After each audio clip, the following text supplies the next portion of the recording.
വിവാഹം കഴിഞ്ഞ് മണിയറക്കകത്ത് കയറിയിട്ട് വിവാഹം കഴിഞ്ഞ് ഇനി ഒരു കുഞ്ഞു വേണമെന്ന് ആഗ്രഹിക്കുന്നവരോട് പറയുന്നത് എപ്പോഴും ദുആ ചെയ്തോ. മറിയം ബീവിയുടെ ഉമ്മയായ ഹന്നത്തു ബീബി റളിയല്ലാഹു തആല അൻഹാ, പരിശുദ്ധ ഖുർആനിലെ ഒരു സൂറത്തിന്റെ പേര് തന്നെ മറിയം എന്നാണ്. ഈസാ നബിയുടെ ഉമ്മയാണ്. ആ ഹന്നത്തു ബീബി റളിയല്ലാഹു തആല അൻഹാ ഒരു മരത്തിന്റെ ചുവട്ടിൽ ഇങ്ങനെ ഇരിക്കുമ്പോ ഒരു പക്ഷി തന്റെ വായിക്കകത്ത് ഭക്ഷണവുമായി പറന്നു വന്നു. തന്റെ കുഞ്ഞിന്റെ വായിക്കകത്തേക്ക് വെച്ച് കൊടുക്കുന്നത് കണ്ടപ്പോ ഹന്നത്തു ബീവിക്ക് പ്രസവിക്കണമെന്ന് ആഗ്രഹമുണ്ടായി. അവിടെ അല്ലാഹുവോട് ദുആ ചെയ്തു, റബ്ബേ സ്വാലിഹായ സന്താനങ്ങളെ തരണേ അല്ലാ എന്ന് ദുആ ചെയ്തെന്ന് ചരിത്രം പറയുമ്പോ മണിയറക്കകത്തിരിക്കുന്ന ഭാര്യയും ഭർത്താവും ചെയ്യേണ്ട മൂന്നാമത്തെ കാര്യം 2 റക്അത്ത് നിസ്കരിച്ച് ഭാര്യയുടെ തലയിൽ കൈവച്ചിട്ട് ദുആ ചെയ്യണം. പരസ്പരം രണ്ടുപേരും കൂടെ മണിയറക്കകത്തിരുന്നിട്ട് അല്ലാഹുവോട് പറയണമല്ലാ സാലിഹായ സന്താനങ്ങളെ തരണേ എന്ന് ദുആ ചെയ്യണേ എന്ന് മുത്തുനബി മുഹമ്മദ് മുസ്തഫ സല്ലല്ലാഹു അലൈഹി വസല്ലമ തങ്ങൾ പറയുകയാ. വിശദീകരിക്കുന്നില്ല. നാലാമത്തെ കാര്യം എന്തെന്നറിയോ? ഇന്നമൽ അഅമാലു ബിന്നിയാത്ത്. നീയത്ത് നന്നാക്കണേ. അത് വലിയ പ്രയോജനമുള്ള കാര്യമാണെന്ന് നബി മുഹമ്മദ് മുസ്തഫ സല്ലല്ലാഹു അലൈഹി വസല്ലം. നാലാമത്തെ കാര്യം നീയത്ത് നന്നാക്കണം. ഇതങ്ങനല്ല, കല്യാണം കഴിഞ്ഞു ഭാര്യയും ഭർത്താവും കൂടെ മണിയറയ്ക്കകത്തിരിക്കുമ്പോൾ തന്നെ പെണ്ണുമ്പിള്ള പറയും, എനിക്ക് 5 കൊല്ലം കഴിഞ്ഞിട്ട് മക്കളെ മതി, എനിക്കിപ്പോഴെങ്കിലും പ്രസവിക്കാൻ വയ്യ, എനിക്ക് അടിച്ചു പൊളിക്കണം, ഇപ്പോഴെങ്കിലും വേണ്ട. അവസാനം പൊട്ടനെ ലോട്ടറി അടിച്ച പോലെ ഒന്നിനെ കിട്ടിയ ഡോക്ടർ പറയിരിപ്പോണ്ട് ഞാൻ തിരിച്ചു ഡോക്ടർ എത്തിക്കഴിഞ്ഞാൽ പോകാവട്ടെ, ഒരു സംശയം തീർക്കാണ്ട്. എന്റെ പ്രിയ, രണ്ടാമത്തെ കാര്യം എന്തിനും ഒരു മര്യാദയാണ്. അള്ളാഹു ഈമാൻ തരുമാറാകട്ടെ. എല്ലാവരും നേരെ ഇരി. ഉറങ്ങണ താത്തമാരൊക്കെ ഒന്ന് എഴുന്നേറ്റ്. എന്റെ പ്രിയമുള്ള സഹോദരങ്ങളെ, ഒന്നാമത്തെ കാര്യം ഇപ്പൊ ഉദാഹരണം ചെയ്യുന്നുണ്ട്. എന്തിനും ഒരു മര്യാദയുണ്ട്. ആര് കഴിക്കും?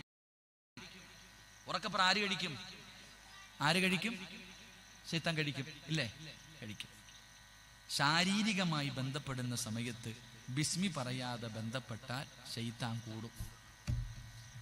ഭാര്യയും ഭർത്താവും ശാരീരികമായി ബന്ധപ്പെടുന്ന സമയത്ത് അവിടെ നിന്ന് ബിസ്മി പറഞ്ഞില്ലെങ്കിൽ അവിടെ ശൈത്താൻ കൂടും. അവസാനം പിന്നെ ശൈത്താന്റെ മോനെ എന്ന് വിളിച്ചിട്ട് കാര്യമില്ല. അള്ളാഹു കാത്തുരക്ഷിക്കുമാറാകട്ടെ. ഉറക്കപ്പറ, അള്ളാഹു ഈമാൻ നൽകുമാറാകട്ടെ. ഇല്ലേ? പിന്നെ ഉമ്മ തന്നെ ചോദിക്കുക, എന്താ ശൈത്താന്റെ സ്വഭാവം? കാരണം നീ തന്നെ പറയണമായിരുന്നു, നിന്റെ ജോലിയല്ലേ. ഒരു നല്ല കാര്യം ഏത് സമയത്തും ബിസ്മി പറഞ്ഞുകൊണ്ട് തുടങ്ങണമെന്നല്ലേ. അപ്പൊ നിങ്ങൾ കുടുംബ ജീവിതത്തിൽ പാലിക്കേണ്ട ഒന്നാമത്തെ കാര്യം ബിസ്മി പറയണേ എന്ന് നബി മുഹമ്മദ് മുസ്തഫ. 2, ഭാര്യയുടെ ദുആ ചെയ്യണം. ഒരു ദുആയുണ്ട്. ഭാര്യയും ഭർത്താവും ശാരീരികമായി ബന്ധപ്പെടുന്ന സമയത്ത് ദുആയുണ്ട്. 3 പരസ്പരം നിങ്ങൾ ഔറത്ത് കാണാൻ പാടില്ല. അള്ളാഹു നമുക്ക് ഈമാൻ നൽകുമാറാകട്ടെ. ഭാര്യയും ഭർത്താവും ഔറത്ത് കാണാൻ പാടില്ല. അപ്പൊ നിങ്ങൾ ചോദിക്കും, പിന്നെ എന്റെ പെണ്ണുമ്പിള്ളയുടെ ശരീരം എനിക്കല്ലാതെ പിന്നെ ആർക്കുള്ളതാ? ചോദ്യതാ. അള്ളാഹു ഈമാൻ തരുമാറാകട്ടെ. എന്തുകൊണ്ട് ഇൻഷാ അല്ലാഹ് ഞാൻ പറയാം. അപ്പൊ ഞാൻ പറഞ്ഞു, ഏറ്റവും കുറഞ്ഞത് 1 ബിസ്മി പറയണം. 2 ദിവസം പടച്ച്. എന്റെ പ്രിയമുള്ള സഹോദരൻ, നിന്റെ പ്രിയപ്പെട്ട ഭാര്യ ഗർഭിണിയാണെന്നറിഞ്ഞാൽ നീ ആദ്യം ചെയ്യേണ്ടത് എന്തെന്നറിയോ? അള്ളാഹുവിന്റെ പ്രവാചകൻ അവിടെന്ന് പറയുകയാ, നീ റബ്ബിനോട് ദുആ ചെയ്യണം മോനെ. അല്ലാഹുവേ, ഹന്നത്തു ബീബി റളിയല്ലാഹു തആല അൻഹാ നല്ല മക്കളെ കിട്ടാ ദുആ ചെയ്തു. അവസാനം അവിടെന്ന് ഗർഭിണിയാണെന്നറിഞ്ഞപ്പോ ഹന്നത്തു ബീബി അല്ലാഹുവോട് പറഞ്ഞതെന്തെന്നറിയോ? അല്ലാഹുവേ, എന്റെ വയറ്റിൽ കിടക്കുന്ന കുഞ്ഞിനെ നിന്റെ പള്ളിക്ക് ഞാൻ കൊടുത്തേക്കാമല്ലാ. ഇൻഷാ അല്ലാഹ്. ഇനി പറയണോ നിർത്തണോ പറയണമെന്ന് ആഗ്രഹമുള്ളവർ കൈവക്കിക്കും. ശരി, അല്ലാഹു ഈമാൻ നൽകി അനുഗ്രഹിക്കുമാറാകട്ടെ. അടികൊള്ളുന്നത് ചെണ്ട, പണം വാങ്ങുന്നത് ചെണ്ട. പഴഞ്ചൊല്ലില്ലേ പഴങ്ക? പണം വാങ്ങുന്നത് തൊണ്ട പറ്റി വാഴ പറയുന്ന ഉസ്താദിന് പച്ചവെള്ളം, കേൾക്കാൻ വന്നവർക്കൊക്കെ കട്ടൻ കാപ്പി. ശരി, അള്ളാഹു ഹൗദുൽ കൗസർ നൽകി അനുഗ്രഹിക്കുമാറാകട്ടെ. അള്ളാഹു ഹൗദുൽ കൗസറിലെ വെള്ളം കുടിക്കാൻ ഭാഗ്യം നൽകുമാറാകട്ടെ. എൻ്റെ പ്രിയമുള്ള സഹോദരങ്ങളെ, ശരി, ഇത്തിരി കൂടെ കേട്ട് പ്രസവം വരെ പറയാം ഇൻഷാ അല്ലാഹ്. പ്രസവം വരെ പറഞ്ഞിട്ട് ഞാൻ നിർത്താം കേട്ടോ. എന്തായാലും പകുതി വെച്ചിട്ട് പോണേ ശരിയല്ലല്ലോ. എൻ്റെ പ്രിയമുള്ള സഹോദരങ്ങളെ, സഹോദരിമാരെ, അങ്ങനെ പെണ്ണ് ഗർഭിണിയായി ഹോസ്പിറ്റലിൽ പോയി. ഡോക്ടർമാര് പറയും അനങ്ങരുത്. ഡോക്ടറിനെ ഇരുത്തിയിട്ട് കൊല്ലല്ലേട്ടാ, എൻ്റെ അത് മനസ്സിലാവും. ഡോക്ടർമാര് പറയും റെസ്റ്റ് എടുക്കണം. പിന്നെ അല്ലാഹു അഅലം, പിന്നെ തലയിലും ഇല്ല കാലിലും ഇല്ല, കൊണ്ടുപോയിട്ട് ബെഡ്റൂമിൽ കൊണ്ട് കിടത്തിയിട്ട് പറയും കുളിക്കാനും ഭക്ഷണം കഴിക്കാനും ബാത്റൂമിൽ പോകാൻ എഴുന്നേറ്റാൽ മതി, എൻ്റെ മോൾ ഇവിടെ ഇരിക്കരുത്, എല്ലാം മുന്നിലെത്തും. എൻ്റെ പ്രിയമുള്ള സഹോദരങ്ങളെ, എൻ്റെ പ്രിയപ്പെട്ട സഹോദരിമാരെ, പ്രസവത്തിന് ശേഷമല്ല മക്കളെ നന്നാക്കേണ്ടത് കേട്ടോ. ഗർഭിണികൾ കേൾക്കണം, ഗർഭിണികളായ പെണ്ണുങ്ങൾ കേൾക്കണം. എൻ്റെ പ്രിയമുള്ള സഹോദരങ്ങളോട്, എൻ്റെ പ്രിയപ്പെട്ട സഹോദരിമാരോട്, നിനക്ക് സമയം പോകാറില്ലല്ലോ. സമയം പോകാത്തത് കാരണം പടച്ചവനെ കുറെ നേരം മൊബൈലിൽ കുത്തും, പിന്നെ TV കണ്ടുകൊണ്ടിരിക്കും, സീരിയൽ കണ്ടുകൊണ്ടിരിക്കും. എൻ്റെ പ്രിയപ്പെട്ട പെങ്ങളെ, നീ ഗർഭിണിയായിരിക്കുന്ന സമയം മുതലാണ് നിന്റെ മക്കളെ നന്നാക്കാൻ തുടങ്ങേണ്ടതെന്ന് നബി മുഹമ്മദ് മുസ്തഫ സല്ലല്ലാഹു അലൈഹി വസല്ലമ തങ്ങൾ പറയുകയാ. ഗർഭിണിയായിരിക്കുന്ന സമയം ഒരു പെണ്ണ് പ്രത്യേകമായിട്ട് സൂക്ഷിക്കണം. ഒരു പെണ്ണ് ഏറ്റവും കൂടുതൽ സൂക്ഷിക്കേണ്ട സമയം ഗർഭിണിയായിരിക്കുന്ന സമയം. കാരണം നിന്റെ സ്വഭാവമായിരിക്കും നിന്റെ കുഞ്ഞിനുണ്ടാവുക. ഒരു പെണ്ണിന്റെ സ്വഭാവം 100-ൽ 75% സ്വഭാവവും നിന്റെ സ്വഭാവമായിരിക്കും. അള്ളാഹു നമുക്ക് ഈമാൻ നൽകി അനുഗ്രഹിക്കുമാറാകട്ടെ. വയറ്റിന്റെ അകത്ത് കിടക്കണ ചങ്ങാതി എല്ലാം പഠിച്ചോണ്ടിരിക്കുക. നീ ഗർഭിണിയായിരിക്കുന്ന സമയം ഏറ്റവും കൂടുതൽ മൊബൈലിൽ കളിച്ചിട്ടുണ്ടെങ്കിൽ 1 വയസ്സുള്ള കുഞ്ഞിനെ പൊക്കുമ്പോ വാപ്പാടെ പോക്കറ്റിൽ നിന്ന് ഫോൺ പൊക്കിയിട്ടുണ്ടാകും, ഉറപ്പാ. നീ ഏറ്റവും കൂടുതൽ ടിവിയുടെ ഫ്രണ്ടിലാണ് സമയം ചെലവഴിച്ചതെങ്കിൽ കൊച്ചു ടിവിയുടെ മക്കളായി നിന്റെ മക്കൾ മാറും. അള്ളാഹു കാത്തിരക്ഷിക്കുമാറാകട്ടെ. ഞാൻ വെറുതെ പറഞ്ഞതല്ല, സംശയമുള്ള ഒരു ഡോക്ടറോട് ചോദിച്ചാൽ മതി. എൻ്റെ പ്രിയപ്പെട്ടവരെ, ഉദാഹരണം ഞാൻ പറഞ്ഞു തരാം. അങ്ങനല്ലേ ഡോക്ടർ? എന്താ ഡോക്ടർ അങ്ങനല്ലേ? ഉദാഹരണം ഞാൻ പറഞ്ഞു തരാം. ഏത് പൊടി കുഞ്ഞിനെ, കരയുന്ന ഏത് കുഞ്ഞിനെ കയ്യിലെടുത്ത് വെച്ചിട്ട് ഇങ്ങനെ ആട്ടിയാലും കുഞ്ഞിന്റെ കരച്ചിൽ മാറുവോ? നിങ്ങളോട് ചോദിക്കുന്നില്ല, മാറുവോ? ഏത് കരയുന്ന കുഞ്ഞിനെ എടുത്ത് കയ്യിൽ വെച്ചിട്ട് ഇങ്ങനെ ആട്ടിയാലും കുഞ്ഞുറങ്ങോ? കുഞ്ഞിന്റെ കരച്ചിൽ മാറുവോ? മാറും. ഇതാര് പഠിപ്പിച്ചു? ഏത് സ്കൂളിൽ നിന്നാ പഠിച്ചേ? ഏത് സ്കൂളിൽ നിന്നാ പഠിച്ചേ? മലക്ക് പഠിപ്പിച്ച? നീ പഠിപ്പിച്ച? ഇല്ലല്ലോ. ഏത് കുഞ്ഞിനെ കയ്യിൽ വെച്ച് ഇങ്ങനെ ആക്കിയാലും കുഞ്ഞിന്റെ കരച്ചിൽ മാറും. അതിന്റെ കാരണം എന്തെന്നറിയോ?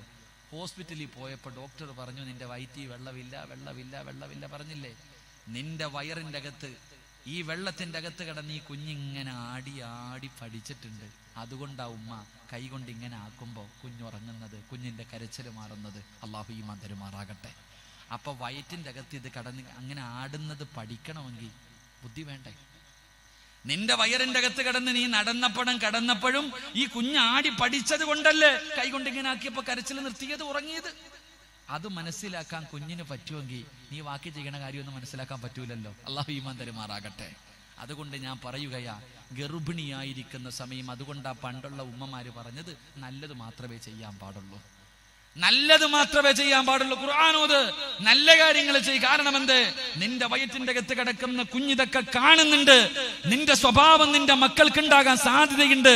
അതുകൊണ്ട് നീ സൂക്ഷിക്കണേ എന്ന് പഴയ പ്രായമുള്ളവർ പറഞ്ഞത് വെറുതെയല്ല. അതുകൊണ്ട് എന്റെ പ്രിയമുള്ളവരോട് പറയുകയാണ്, മഹാനായ ഇമാമുനാ സാഫി റളിയല്ലാഹു തആല അൻഹു, സാഫി റളിയല്ലാഹു തആല അൻഹുവിന്റെ ചരിത്രം എടുത്ത് നോക്ക്. പടച്ചവനെ, നമ്മുടെ മക്കളെ LKG-യിൽ വിടുന്ന പ്രായത്തിലാണ് അല്ലാഹുവിന്റെ ഖുർആൻ മുഴുവനും കാണാതെ പഠിച്ചത്. ആ ഖുർആനിന്റെ അർത്ഥവും പഠിച്ചത്. മക്കളെ LKG-യിൽ വീടുന്ന സമയത്താണ്. 5 വയസ്സിന്റെ പ്രായത്തില് എങ്ങനെയാ ഖുർആൻ പഠിച്ചത്? ഉമ്മാടെ വയറ്റിൽ കിടന്ന് ഖുർആൻ കേട്ട് മോള്. ഗർഭിണിയായിരുന്ന സമയത്ത് ഉമ്മ ഒരുപാട് ഖുർആൻ ഓതിയതാണ്. വയറിന്റെ അകത്ത് കിടന്ന് ശാഫി റളിയല്ലാഹു തആല അൻഹു ഉമ്മ ഓതുന്ന ഖുർആൻ കേട്ട് വളർന്ന മകനാ. ആ മകനാണ് അല്ലാഹുവേ ചെറിയ പ്രായത്തിൽ ഹാഫിളായത്, ഖുർആനിന്റെ അർത്ഥങ്ങൾ പഠിച്ചത്, ഒരുപാട് ഹദീസുകൾ പഠിച്ചത്, ഒരു നാടിന്റെ മുഫ്തിയായി മാറിയതെന്ന് ചരിത്രം പറയുമ്പോ എന്റെ പ്രിയപ്പെട്ട പെങ്ങന്മാരോട് പറയുകയാണ്, ഗർഭിണിയായിരിക്കുന്ന സമയം നീ സൂക്ഷിക്കണം പെണ്ണ്. നീ നിന്റെ ഭർത്താവിനോട് സംസാരിക്കുന്ന സമയം പോലെ സൂക്ഷ്മതയോടുകൂടി വേണം സംസാരിക്കാൻ. അതുകൊണ്ട് മക്കളെ നന്നാക്കണമെങ്കിൽ, സാലിഹായ മക്കളെ കിട്ടണമെങ്കിൽ 6ാമത്തെ കാര്യം എന്തെന്നറിയോ? നീ ഗർഭിണിയായിരിക്കുന്ന സമയം നല്ലത് മാത്രമേ ചെയ്യാൻ പാടുള്ളൂ എന്ന് ആദരവായ പ്രവാചകൻ നബി മുഹമ്മദ് മുസ്തഫ സല്ലല്ലാഹു അലൈഹി വസല്ലം. അല്ലാഹു നമുക്ക് ഈമാൻ നൽകി അനുഗ്രഹിക്കുമാറാകട്ടെ. അതുകൊണ്ട് ഗർഭിണിയായിരിക്കുന്ന പെണ്ണിന്റെ അടുക്ക പോയിരുന്നിട്ട് ആവശ്യമില്ലാത്ത ഒന്നും പറയണ്ട. അകത്തൊരുത്തം കിടന്ന് കേട്ടോണ്ട് കൂടെ കിടക്കുന്നുണ്ട്. അല്ലാഹു ഈമാൻ തരുമാറാകട്ടെ. ഈ ഓർമ്മ നിനക്ക് എപ്പോഴും വേണം. അപ്പൊ മക്കളെ നന്നാക്കാൻ തുടങ്ങേണ്ടത് അവിടെ മുതലാ. ഗർഭിണിയായിരിക്കുന്ന സമയം മുതൽ വേണം നീ നല്ലത് ചെയ്യാൻ. അപ്പം മുതൽ നിന്റെ മക്കളെ നന്നാക്കാൻ നീ തുടങ്ങണം. എന്റെ പ്രിയമുള്ളവരെ, ഞാൻ വിശദീകരിക്കുന്നില്ല. 9.5 മാസം കഴിഞ്ഞു നീ പ്രസവിച്ചു. 9.5 മാസം കഴിഞ്ഞു ഒരു കുഞ്ഞിനെ പ്രസവിച്ചു കഴിഞ്ഞാൽ പിന്നെ ചെയ്യേണ്ടതെന്ത്? ബാങ്ക് കൊടുക്കണം, ഇക്കാമത്ത് കൊടുക്കണം. വലത്തെ ചെവിയിൽ ബാങ്ക് കൊടുക്കണം, ഇടത്തെ ചെവിയിൽ ഇക്കാമത്ത് കൊടുക്കണം. എന്റെ പ്രിയമുള്ളവരെ, സൂറത്തുൽ ഇഖ്ലാസ് ഓതണം, സൂറത്തുൽ ആൽ ഇംറാനിലെ ഒരു ആയത്ത് ഓതണം. അങ്ങനെ ചില കാര്യങ്ങളൊക്കെ ഉണ്ട്. ഇന്നാ അൻസൽനാ ഓതണം. അങ്ങനെ പല കാര്യങ്ങളുമുണ്ട്. എന്റെ പ്രിയപ്പെട്ടവരെ, അതെല്ലാം കഴിഞ്ഞു. കുഞ്ഞിന് മധുരം കൊടുക്കണം, കുഞ്ഞിന് തൊട്ടു കൊടുക്കണം. ആര് തൊട്ടു കൊടുക്കണം? ഇങ്ങനെ പഠിച്ചോ, കുഞ്ഞിന് തൊട്ടു കൊടുക്കണം. ആര് തൊട്ടു കൊടുക്കണം? ഇപ്പൊ ചോദിക്കും, ഈ തൊട്ടു കൊടുക്കലൊക്കെ ഉണ്ടോ ഉസ്താദ്? ഇതൊക്കെ പഴയതല്ലേ, പഴഞ്ചനല്ലേ? അല്ലടാ മോനെ. എന്റെ പ്രിയമുള്ളവരെ, തൊട്ടുകൊടുക്കുന്നത് വെറുതെയല്ല, അതിനകത്തൊരർത്ഥമുണ്ട്. ഉദാഹരണം പറഞ്ഞാൽ, മക്കൾ കുരുത്തക്കേട് കാണിക്കുമ്പോൾ ചോദിക്കും, ഇവൻ ആരാടാ തൊട്ടുകൊടുത്തേന്ന്? ഇവൻ ആരാടാ തൊട്ടുകൊടുത്തത്? അത് അബൂബക്കറ. ഓന്റെ സ്വഭാവമല്ലേ കാണിക്കത്തുള്ളൂ. ചോദിക്കുവോ? വെറുതെയല്ല. എന്റെ പ്രിയപ്പെട്ട സഹോദരങ്ങളെ, മക്കൾക്ക് കുഞ്ഞിന് തൊട്ടുകൊടുക്കുന്ന ആളുടെ സ്വഭാവം ആ കുഞ്ഞിനുണ്ടാകും. അതുകൊണ്ട് നല്ലവരെ കൊണ്ടേ തൊട്ടുകൊടുപ്പിക്കാം. എന്റെ പ്രിയപ്പെട്ടവരെ, ഞാൻ വെറുതെ പറഞ്ഞതല്ല, നല്ല ആൾക്കാരെ കൊണ്ട് വേണം. മഹാനായ നബി മുഹമ്മദ് മുസ്തഫ അനസ് റളിയല്ലാഹു തആല അൻഹു പറയുന്നു, മുത്തുനബിയുടെ മുന്നിൽ കൊണ്ടുപോകുമായിരുന്നു മധുരം കൊടുക്കാം. പ്രവാചകൻ തന്റെ വായിക്കകത്തിട്ട് ചവച്ചരച്ചിട്ട് മധുരം കൊടുക്കും. ചില പെണ്ണുങ്ങൾ പറയും, എന്റെ ഉപ്പാപ്പ കൊടുത്താൽ മതി. ഏത് ഉപ്പാപ്പ? മുറുക്കാനും മുറുക്കി കട്ടൻ പീടി അടിച്ചിട്ട് പള്ളിയിൽ പോലും കയറാത്ത മനുഷ്യനെ കൊണ്ട് തൊട്ടുപിടിപ്പിക്കും. അവസാനം അവൻ തലതിരിഞ്ഞു പോകും. അള്ളാഹു കാത്തിരക്ഷിക്കുമാറാകട്ടെ. അങ്ങനല്ല, നല്ലവരെ കൊണ്ടുവേണം തൊട്ടുപിടിപ്പിക്കാൻ. എന്റെ പ്രിയപ്പെട്ടവരെ, ആ തൊട്ടുകൊടുക്കുന്ന മനുഷ്യന്റെ ഗുണം, ആ സ്വഭാവം ആ കുഞ്ഞിനുണ്ടാകുമെന്ന് ചരിത്രങ്ങൾ പഠിപ്പിക്കുന്നു. അതുകൊണ്ട് തൊട്ടുകൊടുക്കുമ്പോ ഇനിയെങ്കിലും നേരെ ജപ കൊടുക്കുക. അള്ളാഹു ഈമാൻ തരുമാറാകട്ടെ. അപ്പൊ തൊട്ടുകൊടുത്തു. അത് കഴിഞ്ഞാൽ കുഞ്ഞിന് പേരിടണം. ഗർഭിണിയായിരിക്കുന്ന സമയത്ത് ഡിക്ഷണറിയിലും യൂട്യൂബിലൊക്കെ കയറി, ഫേസ്ബുക്കിലൊക്കെ കയറി പേര് കണ്ടുവച്ചിരിക്കുക. എന്റെ പേര്, ഭർത്താവിന്റെ ഒരക്ഷരം, ഭാര്യയുടെ ഒരക്ഷരം. അതാ ഇന്നത്തെ ടൈം ടേബിൾ. എങ്ങനെ ഭാര്യയുടെയും ഭർത്താവിന്റെയും പേരുകൾ ചേരണം. അതിനൊരു പേര് കണ്ടുവെക്കും. ഉദാഹരണം പറഞ്ഞാൽ, ഒരു ചെറുപ്പക്കാരെ എന്നോട് പറഞ്ഞു, എൻ്റെ ഒരു അനുഭവം പറയാം. ഉസ്താദെ, എൻ്റെ മകൾക്ക് ഞാനൊരു വെറൈറ്റി പേരായിട്ടിരിക്കണേ. എൻ്റെ മകൾക്ക് ഞാനൊരു വെറൈറ്റി പേരായിട്ട്, ഇതുവരെ അങ്ങനെ ഒരു പേര് കേട്ടിട്ടില്ല ഉസ്താദ്. അപ്പൊ എനിക്കൊരു അത്ഭുതം എന്താണെന്നറിയണം. ഞാൻ ചോദിച്ചു, എന്താ പേരെന്ന്? ഫാത്തിമ നിഫാസ്. നല്ല പേര്. എന്താ പേര്? ഫാത്തിമ നിഫാസ്. ഫാത്തിമ എന്ന് പറഞ്ഞാൽ അള്ളാന്റെ റസൂലിന്റെ മകളുടെ പേര്. നിഫാസ് എന്ന് പറഞ്ഞാൽ എന്താപ്പാ? ഞാൻ പറഞ്ഞു, അടുത്തതിന് ഫാത്തിമ ഹൈലെന്നും കൂടി ഇടാൻ പറഞ്ഞു. അള്ളാഹു ഈമാൻ തരുമാറാകട്ടെ. ഒരു മനുഷ്യൻ തന്റെ മകൾക്കിട്ടിരിക്കുന്ന പേര് പ്രസവ രക്തമെന്ന്. അടുത്തത് ഹൈലെന്നും കൂട്ടാ പോരെ. എന്റെ ചിരിക്കൊന്നും വേണ്ട, നീയൊന്നും ഇട്ടിരിക്കണ പേര് നോക്ക്. നീയൊക്കെ എല്ലാം പേര് തിരഞ്ഞു നോക്ക്. മക്കൾക്ക് പേരിടണം. ഏത് പേരിടണം? എന്റെ പ്രിയമുള്ള സഹോദരങ്ങളെ, നല്ല നല്ല പേരുകൾ മക്കൾക്കിടണം. ആ പേരിന്റെ ഗുണം എന്ന് ഉദാഹരണം പറഞ്ഞാൽ, അഹബ്ബുൽ അസ്മാഇ ഇലല്ലാഹ്, അള്ളാഹുവിന് ഏറ്റവും ഇഷ്ടപ്പെട്ട പേരേതാ? മുഹമ്മദ് എന്നാണോ? അല്ല. ഇബ്രാഹിം എന്നാണോ? അല്ല. അള്ളാഹുവിന് ഏറ്റവും ഇഷ്ടപ്പെട്ട പേര് അബ്ദുല്ലാ എന്നാണെന്ന് നബി മുഹമ്മദ് മുസ്തഫ. ഉറക്കെ പറഞ്ഞ നബി മുഹമ്മദ് മുസ്തഫ. അബ്ദുല്ലാ എന്ന പേരുള്ള ആരെങ്കിലും ഉണ്ടെങ്കിൽ ഒന്ന് കൈവക്കിക്ക്. 2 പേര്, 4 പേര്. അബ്ദുർ റഹ്മാൻ എന്ന പേരുള്ളവരോ? അബ്ദുറഹ്മാൻ ഒറ്റയാള്. 2 പേര്. അള്ളാഹുവിന് ഏറ്റവും ഇഷ്ടപ്പെട്ട പേര് അബ്ദുല്ലാ, അബ്ദുർ റഹ്മാൻ ആണെന്ന് നബി മുഹമ്മദ് മുസ്തഫ. ഉറക്കെ പറഞ്ഞ നബി മുഹമ്മദ് മുസ്തഫ. അതുകൊണ്ട് എൻ്റെ പ്രിയമുള്ള സഹോദരങ്ങളോട്, സഹോദരിമാരോട് പറയുന്നു, പേരിടുമ്പോ നല്ല പേരിടണം. പേരിടുന്ന സമയത്ത് നല്ല പേരിടണം.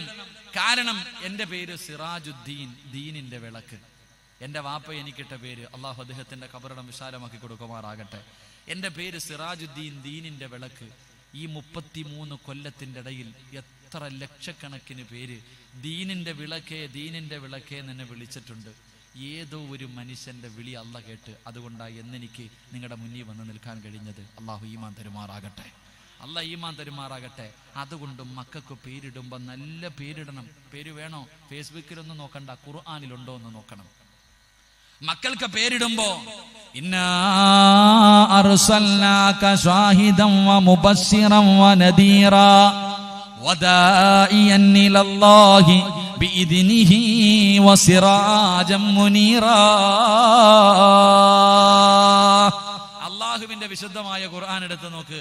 അല്ലാഹ് പേര് പറയുന്നുണ്ട്, ഇന്നാ അർസൽനാക ഷാഹിദ, മുഹമ്മദ് ഷാഹിദ്, മുഹമ്മദ് മുബശ്ശിർ, മുഹമ്മദ് നദീർ, മുഹമ്മദ് ദാഇ. എന്താ വെറൈറ്റി! മുഹമ്മദ് ദാഇ. എൻ്റെ പ്രിയമുള്ളവര്, സിറാജ്, മുനീർ, ഇതൊക്കെ അല്ലാഹ് പറഞ്ഞ പേരാ.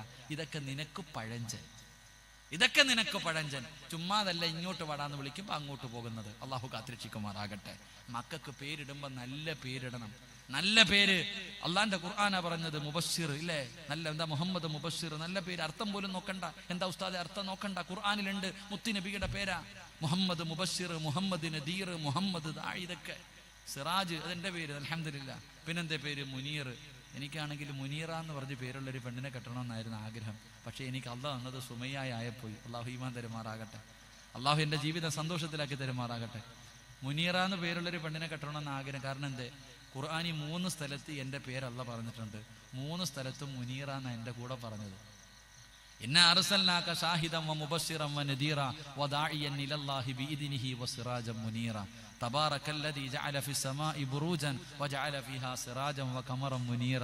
അപ്പൊ അങ്ങനെ പറഞ്ഞപ്പോ എനിക്ക് അങ്ങനെ ആയിരുന്നു ആഗ്രഹം. പക്ഷെ എന്താ, അള്ളാഹ് എനിക്ക് തന്ന ആരെയാ? സുമയ്യായ. കുഴപ്പമൊന്നുമില്ല, ഓള് ലൈവ് കാണുന്നുണ്ട്. ഫൈസല ലൈവ് ഉണ്ടോടാ? കുടുംബജീവിതം അടിയ ഉണ്ടാക്കിയേക്കരുത്. എന്നാൽ ഞാൻ പറഞ്ഞു വന്നത്, മക്കൾക്ക് നല്ല പേരിടണം. അള്ളാഹു ഈമാൻ തരുമാറാകട്ടെ. ഇതൊന്നുമല്ല ഞാൻ പറഞ്ഞത്, ഇതൊന്നുമല്ല ഞാൻ പറഞ്ഞത്. എൻ്റെ പ്രിയപ്പെട്ട സഹോദരങ്ങളെ നല്ലതുപോലെ കേൾക്കണം. മോന്റെ പേരെന്താ? മുഹമ്മദ് ഹസൻ. അബൂബക്കർ, ഉമർ, ഉസ്മാന്, ഫാത്തിമ, ഖദീജ, ആയിഷ, എല്ലാരും മക്കൾക്ക് നല്ല പേരിട്ടിട്ടുണ്ട്. എല്ലാ മാതാപിതാക്കളും മക്കൾക്ക് നല്ല പേരിട്ടിട്ടുണ്ട്. പക്ഷെ നീ എന്താ വിളിക്കണേ? ശ്രദ്ധിക്കണം എന്റെ പ്രിയമുള്ളവര്. മുഹമ്മദ് ഹസൻ എന്ന് തന്റെ പൊന്നുമകന് പേരിട്ടിട്ടുണ്ട്. എടാ നന്മയുള്ളവനെ, നന്മയുള്ളവനെ, നന്മയുള്ളവനെ. അല്ലാഹുവേ, 10 പ്രാവശ്യം വാപ്പ നന്മയുള്ളവനെ എന്ന് വിളിച്ചാൽ അവൻ നന്മയുള്ളവനാകും. നന്മയുള്ളവനെ എന്ന് പെറ്റതള്ള വിളിച്ചാ അവൻ നന്മയുള്ളവനാകും. പക്ഷേ നീ വിളിക്കുന്നത് എന്താണ്? മക്കൾക്ക് നല്ല പേരിട്ടിട്ടുണ്ട്. അല്ലാഹുവേ, ആയിഷ, ഖദീജ, ആമിന, ഫാത്തിമ, അബൂബക്കർ, ഉമർ, ഉസ്മാൻ, അലി, സിറാജ്, ബഷീർ, മുനീർ എന്നൊക്കെ. പക്ഷെ നീ വിളിക്കുന്ന എന്താ? മോനെ അക്കുവേ, മോനെ കുക്കുവേ, മോനെ വാവയെ. ഇതാ വിളിക്കണേ. ചുമ്മാതല്ല നിന്റെ മക്കളും നാൽക്കാലിയെ പോലെ ആയത്. അള്ളാഹു കാത്തിരക്ഷിക്കുമാറാകട്ടെ. ഉള്ളതല്ലേ പറഞ്ഞേ? നീ എന്തിനാ പേരിട്ടെ? എടാ മകനെ അബൂബക്കർ എന്ന് പേരിട്ട മോനെ അബൂബക്കർ എന്ന് വിളിക്കണം, മോനെ സിറാജ് എന്ന് വിളിക്കണം, സുൽഫി എന്ന് വിളിക്കണം. എന്ത് പേരിട്ടാ പേര് വിളിക്കണം. എന്തിനാ നീട്ടത്? പേപ്പർ എഴുതാനോ? നീയല്ലേ തള്ള. നിന്റെ ദുആയ്ക്ക് ഇജാബത്ത് ഉണ്ടല്ലോ. നീ നിന്റെ മകനോ മകൾക്കോ വേണ്ടി ദുആ ചെയ്ത് അല്ലാഹ് സ്വീകരിക്കുമല്ലോ. നീ ഖദീജ എന്ന് പേരിട്ടിട്ട് മോളെ അക്കുവേ. ചുമ്മാ അല്ല തലതിരിഞ്ഞ് കണ്ടവന്റെ കൂടെ ഓടുന്നത്. അള്ളാഹു കാത്തിരക്ഷിക്കുമാറാകട്ടെ. ഉള്ളതല്ലേ പറഞ്ഞേ? ഉള്ളതാണോ പറഞ്ഞേ? ഈ കൂട്ടത്തിൽ സ്വന്തം മക്കളുടെ പേര് വിളിക്കുന്ന വാപ്പമാരും ഉമ്മമാരും ഒന്ന് കൈപൊക്കിക്ക്. സ്വന്തം വാവ, വാവ. ഒന്ന് പെറ്റി 2 മക്കളായി ഇപ്പഴാ വാവ അല്ലേ? എന്താ വിളിക്ക തന്നെ? ഞാൻ ചിരിക്കാൻ പറഞ്ഞതല്ല, ചിരിക്കരുത്. ഞാൻ ചിരിക്കാൻ പറഞ്ഞതല്ല, ചിന്തിക്കാനാ പറഞ്ഞത്. സ്വന്തം മക്കൾക്ക് നീ അബൂബക്കർ എന്ന് പേരിട്ടാൽ അബൂബക്കർ എന്ന് വിളിക്കണം. മോനേന്ന് വിളിക്കണ്ടെന്ന് ഞാൻ പറയണില്ല, വാവേന്ന് വിളിക്കണ്ടെന്ന് ഞാൻ പറയണില്ല. അത് സ്നേഹം കൂടുമ്പോ യാ ബുനയ്യ, എന്റെ പൊന്നു മോനെ എന്ന് വിളിച്ചതായിട്ട് ഖുർആനിൽ കാണാം. നൂഹ് നബി അലൈഹിസ്സലാം തന്റെ പൊന്നുമകനെ യാ ബുനയ്യ, എന്റെ പൊന്നുമോനെ. ലുഖ്മാൻ ഹക്കീം റളിയല്ലാഹു തആല ചരിത്രം എടുത്ത് നോക്ക്. അവിടെയൊക്കെ അങ്ങനെ വിളിക്കാതെ സ്നേഹം കൂടുമ്പോ. എൻ്റെ പ്രിയപ്പെട്ടവരെ, ഇന്നു മുതൽ മക്കൾക്ക് നല്ല പേരിട്ടിട്ടുണ്ടെങ്കിൽ ആ പേര് പരിപൂർണമായി വിളിക്കണം. കാരണം ആ പേരിൻ്റെ അർത്ഥം നിന്റെ മക്കളുടെ ജീവിതത്തിൽ ഉണ്ടാകും. അള്ളാഹു ഈമാൻ നൽകുമാറാകട്ടെ. അള്ളാഹു ഈമാൻ നൽകുമാറാകട്ടെ. അപ്പൊ ഇൻഷാ അല്ലാഹ് ഇന്നു മുതൽ മക്കളുടെ പേര് വിളിക്കുമെന്ന് നിയത്ത് ചെയ്യുന്ന ഉപ്പായും ഉമ്മായും കൈവക്കിക്ക്. അതുകൊണ്ട് പ്രയോജനമുണ്ടോ? ഇൻഷാ അല്ലാഹ് അൽഹംദുലില്ലാഹ് പ്രയോജനമുണ്ട്. അള്ളാഹു ഈമാൻ നൽകി അനുഗ്രഹിക്കുമാറാകട്ടെ. ഞാൻ അവിടെ നിർത്തുകയാ. ഇത്രയും നേരം പെണ്ണ് കെട്ടാൻ പോകുന്നവരുടെ കഥയാ പറഞ്ഞത്. എന്നാൽ എൻ്റെ പ്രിയപ്പെട്ടവരെ, ഇനി പെണ്ണ് കെട്ടിയവർക്ക് എന്തെങ്കിലും പറയണമല്ലോ. കിളവനും കിളവിയൊക്കെ ഇരിപ്പുണ്ടല്ലോ, പ്രായമുള്ള ഉമ്മായൊക്കെ ഇരിപ്പുണ്ടല്ലോ, എന്തെങ്കിലും പറയണമല്ലോ. എൻ്റെ പ്രിയമുള്ള സഹോദരങ്ങളെ, നിങ്ങൾ എങ്ങനെയാകണമെന്നറിയുമോ? നിങ്ങൾ എങ്ങനെയാകണം? എൻ്റെ പ്രിയപ്പെട്ട മാതാപിതാക്കളോട്, സഹോദരങ്ങളോട്, സഹോദരിമാരോട് അള്ളാഹു നിങ്ങൾക്കെല്ലാം നമുക്കെല്ലാം അള്ളാഹു നല്ല ജീവിതം നൽകി അനുഗ്രഹിക്കുമാറാകട്ടെ. അള്ളാഹു നമുക്ക് എല്ലാവർക്കും നല്ല ജീവിതം നൽകി അനുഗ്രഹിക്കുമാറാകട്ടെ. അള്ളാഹു അള്ളാഹു നൽകി അനുഗ്രഹിക്കുമാറാകട്ടെ. അള്ളാഹു നമ്മുടെ ഭാര്യമാരെയൊക്കെ സാലിഹത്താക്കി തരുമാറാകട്ടെ. ആമീൻ പറ മനുഷ്യ. അള്ളാഹു നിങ്ങളുടെയൊക്കെ ഭാര്യമാരെ സാലിഹത്താക്കി തരുമാറാകട്ടെ. അള്ളാഹു നിങ്ങളുടെ ഭർത്താക്കന്മാരെ സാലിഹായ ഭർത്താക്കന്മാരാക്കി തരുമാറാകട്ടെ. ദുനിയാവിലെ ഭാര്യയെ സ്വർഗത്തിലും ഭാര്യയായിട്ട് കിട്ടണമെന്ന് ആഗ്രഹമുള്ള ഭർത്താക്കന്മാരൊക്കെ ഒന്ന് കൈവക്കിക്കേ. സ്റ്റേജിൽ ഇരിക്കുന്നവരൊക്കെ പൊക്കിക്കോ. പെണ്ണുമ്പുള്ള കാണുന്നുണ്ടെങ്കിൽ ഇന്ന് തന്നെ ചോദിക്കുക, എന്തേ പൊക്കാത്തേ? പലരും കൈവക്കാത്ത എന്തെന്നറിയോ? ഉസ്താദെ, ഇവളെ ഇവിടെ തന്നെ സഹിക്കാൻ വയ്യ, ഇനി സ്വർഗത്തിലുണ്ടോന്നാണ്. ഇവളെ അവിടെ ഉണ്ടെങ്കിൽ ഞാൻ അങ്ങോട്ടും. നിങ്ങളൊന്ന് കൈവക്കിക്കേ. ഇവിടത്തെ ഇക്കായ സ്വർഗത്തിലും വേണമെന്ന് ആഗ്രഹമുള്ള താത്താമാര്. എന്തെന്നറിയോ? ഒറ്റയ്ക്ക് നടന്നു മടുത്തു പടച്ചാന്. പറഞ്ഞേ, അള്ളാന്റെ സ്വർഗത്തിലൂടെ ആദം നബി നടക്കുമ്പോ ആദം നബിയോട് അള്ളാഹ് ചോദിച്ച്, എന്തേ നിന്റെ മുഖത്തൊരു സന്തോഷമില്ലാത്തത്? അള്ളാഹുവേ, ഒറ്റയ്ക്ക് നടന്നു മടുത്തു പടച്ചവനെ. ആദം നബിക്ക് അള്ളാഹു ഒരു ഭാര്യയെ കൊടുത്തപ്പോഴാണ് ആദം നബിക്ക് സന്തോഷം കിട്ടിയത് എന്ന് ചരിത്രം പഠിപ്പിക്കുന്നു. അള്ളാഹു ഈമാൻ തരുമാറാകട്ടെ. അതുകൊണ്ട് എന്റെ ഭാര്യമാരോട് ഭർത്താക്കന്മാരോട് എനിക്ക് പറയാനുള്ളത്, സാദേ വിവാഹം കഴിഞ്ഞല്ലോ, ഇത് ഞങ്ങളോട് പറഞ്ഞിട്ട് കാര്യമില്ലെന്ന് ചിന്തിക്കരുത്. എന്റെ പ്രിയപ്പെട്ട സഹോദരിമാരെ, നിനക്ക് അല്ലാഹു തന്നിരിക്കുന്ന നിന്റെ പ്രിയപ്പെട്ട ഭർത്താവുണ്ടല്ലോ, ആ ഭർത്താവിന്റെ പൊരുത്തമാണ് നിനക്ക് സ്വർഗത്തിലേക്ക് കടക്കാനുള്ള ആകവഴി. നിനക്ക് സ്വർഗത്തിൽ കടക്കണോ? നിന്റെ ഭർത്താവിന്റെ പൊരുത്തമില്ലാതെ നിനക്ക് കടക്കാൻ കഴിയില്ല. എന്റെ പ്രിയപ്പെട്ടവരെ, ഇന്ന് ഭർത്താവിന്റെ അനുവാദമില്ലാതെ പെണ്ണുങ്ങൾ പുറത്തു പോകുന്ന കാലമാണ്. മഹാനായ നബി മുഹമ്മദ് മുസ്തഫ സല്ലല്ലാഹു അലൈഹി വസല്ലമ തങ്ങൾ, അല്ലാഹുവിന്റെ പ്രവാചകന്റെ കാലഘട്ടത്തിൽ ഒരു ചരിത്രം പറയാ. ഒരു ഭർത്താവ് വീട്ടിൽ നിന്ന് പുറത്തേക്ക് പോകുമ്പോ, യാത്ര പോകുന്ന ഭർത്താവ് തന്റെ ഭാര്യയ്ക്ക് ആവശ്യമുള്ള സാധനങ്ങൾ മുഴുവനും വാങ്ങിക്കൊടുത്തു. അവസാനം പടച്ചവനെ യാത്രക്കിറങ്ങുമ്പോ ഭാര്യയോട് പറഞ്ഞു, നീ എന്റെ അനുവാദമില്ലാതെ പുറത്തിറങ്ങരുത്. ഒരു ഭർത്താവ് തന്റെ ഭാര്യയ്ക്ക് വേണ്ട ആവശ്യമുള്ള സാധനങ്ങളെല്ലാം വാങ്ങിക്കൊടുത്തിട്ട് പറഞ്ഞു, ഇനി എന്റെ അനുവാദമില്ലാതെ നീ വീടിന്റെ പുറത്തിറങ്ങരുത്. ഭർത്താവ് യാത്രയ്ക്ക് പോയി. കുറച്ചു ദിവസം കഴിഞ്ഞു, ഈ പെണ്ണിന്റെ വാപ്പ പെട്ടെന്ന് രോഗം വ്യാപി. ഈ പെണ്ണിന്റെ വാപ്പയ്ക്ക് പെട്ടെന്ന് രോഗം പിടിച്ചു. ആ സമയത്ത് ഉപ്പ രോഗിയായി കിടക്കുകയാ. മകൾക്ക് കാണാൻ ആഗ്രഹമുണ്ട്. പക്ഷേ ഭർത്താവ് പറഞ്ഞു, വീടിന്റെ വെളിയിൽ ഇറങ്ങരുത്. കേട്ടോ? എല്ലാണോ? കേട്ടോ? ഇത് കേട്ടോ? എന്നോട് ദേഷ്യം തോന്നിയാലും കുഴപ്പമില്ല. ഈ പെണ്ണ് അള്ളാഹുവിന്റെ പ്രവാചകന്റെ മുന്നിലേക്ക് ആളെ അയച്ചു. മുത്തുനബിയെ, വാപ്പ സുഖമില്ലാതെ കിടക്കുകയാ, ഭർത്താവ് എന്നോട് വീടിന്റെ പുറത്തിറങ്ങരുതെന്ന് പറഞ്ഞു, ഞാൻ പൊക്കോട്ടെ? പ്രവാചകൻ പറഞ്ഞു, വാപ്പ ഭർത്താവ് പറഞ്ഞത് അനുസരിക്കല നിനക്ക് നല്ലത്. പെണ്ണു പോയില്ല. ദിവസങ്ങൾ കഴിഞ്ഞു. കുടുംബക്കാർ വന്നിട്ട് പറഞ്ഞു, നിന്റെ വാപ്പ സക്കറാത്തിന്റെ അവസ്ഥയിൽ കിടക്കുകയാ, നിന്നെ കാണണമെന്ന് പറയുന്നുണ്ട്, നീ വരാൻ. അപ്പോഴും മുത്തുനബിയുടെ മുന്നിൽ ആളെ അയച്ചു. പ്രവാചകൻ പറഞ്ഞു, ഭർത്താവ് പറയുന്നത് അനുസരിക്കലാണ് നല്ലത്. കുറച്ച് ദിവസം കഴിഞ്ഞു. നാട്ടുകാർ വന്നിട്ട് പറഞ്ഞു, നിന്റെ ഉപ്പ മരിച്ചുപോയി, നിന്റെ ഉപ്പ മരിച്ചു, മയ്യത്തെങ്കിലും കാണണമെങ്കിൽ ഒന്ന് വാ. അപ്പോഴും അള്ളാന്റെ റസൂലിന്റെ മുന്നിൽ ആളെ അയച്ചു. പ്രവാചകൻ പറഞ്ഞു, ഭർത്താവ് പറയുന്നത് അനുസരിക്കലാ നല്ലത്. ആ പെണ്ണ് പോയില്ല. അതാണ് ഭർത്താവ്. നീ ഭർത്താവിന്റെ അനുവാദമില്ലാതെ നിന്റെ വീടിന്റെ വെളിയിൽ ഇറങ്ങിയിട്ടുണ്ടോ, നിനക്ക് ഭൂമിയിലുള്ള സർവ്വചരാചരങ്ങളും നിന്നെ ശപിക്കും. പോയ പോക്കി നീ മരിച്ച പള്ളിക്കുടി കൊണ്ട് കബറടക്കിയിട്ടും നേട്ടമൊന്നുമില്ല. നീ നരകത്തിന്റെ അവകാശിയാ. അള്ളാഹു കാത്തിരക്ഷിക്കുമാറാകട്ടെ. ഭർത്താവിന്റെ അനുവാദമില്ലാതെ വീടിന്റെ പുറത്തിറങ്ങി പോകുന്ന സമയത്ത് നീ ചത്ത, അങ്ങനെ തന്നെ കരുതിക്കോ, നിനക്ക് രക്ഷയില്ല. അള്ളാഹു കാത്തിരക്ഷിക്കുമാറാകട്ടെ. അതുകൊണ്ട് എന്റെ പ്രിയപ്പെട്ടവരോട് പറയുകയാണ്, എന്റെ പ്രിയപ്പെട്ടവരെ, അള്ളാഹുവിന്റെ പ്രവാചകൻ സല്ലല്ലാഹു അലൈഹി വസല്ലമ തങ്ങൾ പറയുകയാണ്, പരിശുദ്ധമായ ഖുർആൻ ഇവിടെന്ന് പറഞ്ഞു തരികയാണ്. എന്റെ പ്രിയമുള്ളവരെ, ഇന്ന് മക്കൾ നശിച്ചു പോകാനുള്ള ഒരു കാരണം എന്തെന്നറിയുമോ? ഇന്നതാ കൗൺസിലിംഗ് നടത്തുന്ന ഡോക്ടർമാര് പടച്ചവൻ അവര് പറയുന്ന ചില സംഭവങ്ങളുണ്ട്. എന്റെ പ്രിയമുള്ളവരെ, മക്കള് തലതിരിഞ്ഞു പോകാറുള്ള കാരണം എന്തെന്നറിയുമോ? കണ്ടവന്മാരെ സ്നേഹിക്കാറുള്ള കാരണം എന്തെന്നറിയുമോ? അല്ലാഹുവേ, നമ്മുടെ മക്കള് കള്ളും കഞ്ചാവും അടിക്കാറുള്ള ഒരുപാടുള്ള കാരണം എന്തെന്നറിയുമോ? വീടിന്റെ അകത്ത് സമാധാനമില്ല, വീടിന്റെ അകത്ത് സന്തോഷമില്ല. മക്കള് ചെറിയ പ്രായം മുതൽ കാണുന്നത് വാപ്പയും ഉമ്മയും പരസ്പരം തമ്മിലടിക്കുന്ന കാഴ്ചകളാണ്, പരസ്പരം തെറി വിളിക്കുന്ന കാഴ്ചകളാണ്. ആ കുട്ടികളെ മാനസികമായിട്ട് തകർത്ത് തരിപ്പണമാക്കുകയാ. മക്കളിത് കണ്ട് വളരുമ്പോ അവർക്ക് പടച്ചവനെ വീട്ടിൽ വരാ തോന്നുന്നില്ല, അവരെ സ്നേഹിക്കാൻ ആളില്ല. ഒരു ഉമ്മ നല്ല വാക്ക് പറയാറില്ല, ഒരു വാപ്പ നല്ല വാക്ക് പറയാറില്ല. ഒരു പെൺകുട്ടിയുടെ സ്വഭാവം എന്താണ് പടച്ചവനെ പെറ്റതള്ളയ്ക്ക് മനസ്സിലാക്കാൻ കഴിയുന്നില്ല. മകന്റെ സ്വഭാവം എന്താണെന്ന് വാപ്പയ്ക്ക് തിരിച്ചറിയുന്നില്ല.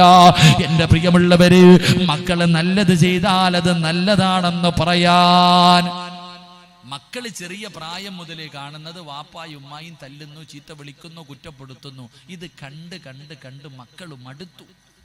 അതുകൊണ്ടാണ് നമ്മുടെ മക്കൾ മറ്റുള്ളതിലേക്ക്, ഉദാഹരണം പറഞ്ഞാൽ മക്കൾ നല്ലത് ചെയ്താൽ നല്ലതെന്ന് പറയണം. ഉദാഹരണം പറഞ്ഞാൽ നിന്റെ മകള് നല്ല ഒരു വസ്ത്രമിട്ടു, ഒരു നല്ല ചുരിദാർ നിന്റെ മകളിട്ടാൽ മോളെ ഇത് നിനക്ക് കൊള്ളാമെന്ന് പറയാൻ നിനക്ക് സമയമില്ല. അത് പറയുന്നത് ബസ് സ്റ്റോപ്പിൽ നിൽക്കുന്ന ഏതെങ്കിലും ഒരുത്തം പറയും എന്നിട്ടിരിക്കുന്ന വസ്ത്രം കൊള്ളാം, അതാ നീ പറയൂല. എന്റെ പ്രിയമുള്ളവരെ, മക്കള് നല്ലത് ചെയ്താൽ അത് നല്ലത് അംഗീകരിക്ക്, തെറ്റ് തിരുത്തി കൊടുക്ക്. നിന്റെ മകളുടെ മനസ്സെന്താണെന്ന് നീ മനസ്സിലാക്ക്.